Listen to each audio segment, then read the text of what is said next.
السلام عليكم saaxiib bayaal kusoo dhawaada 5 daqiiqo maanta barnaamijkeenu waxa uu ku saabsanaan doonaa dagaalka u dhaxayn doona Xamdi iyo Habboon sidii aynu xalqadii horeba ku sheegnay waxaa durbaba uu khilaaf huruuf iyo waliba isbaalmar fara badan uu dhex marayaa gabadha la yiraahdo Xamdi iyo gabadha Habboon oo ah tarada ugu weyn filimka Jamaal waxa uu durbadiiba balaabay in uu ka furfurto xarkaha Habboon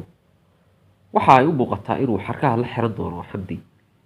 taas waxa ay sababi doontaa in xanaaq fara badan ay qaado gabadha la yiraahdo Habboon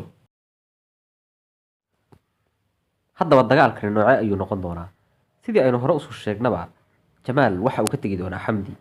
aan raahday Habboon marka uu Habboon ka tago waxa uu tagi doonaa ama uu xir la yeelan doonaa Xamdi taasi waxa ay sababi doontaa in Habboon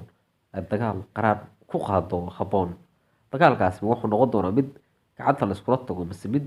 kaliya afka ku ekaado huruuf iyo waxyaabahaas kaliya ku ekaada taasi waa su'aal gooniya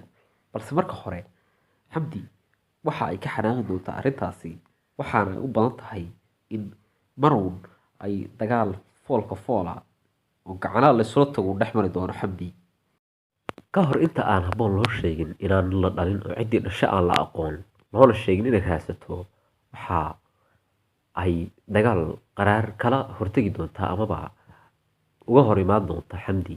taasi oo goor horeba isku dayaysa inay ka dulqaato dhowr mar ayaa ay aragtay iyada oo isku dayaysa in ay si maldahan wax ugu sheegto Jamaal balse intuu waxa ay u muuqday kuwo Habboon ay difaacada ku jirto Jamaal markii ugu horeysay waxa uu balaabay in uu hadallo xidhxidasho u eeg ku tuurtuuro Xamdi taasi waxa ayna siinaysaa clue amaba fikir ah halka uu ku dambeyn doono Jamaal iyo inuu ugu dambeyntii ka tagi doono Xamdi aan raahday Habboon saaxiib halka dadku cusub tahay fadlan subscribe saar waad mahadsantihiin dhamaantiin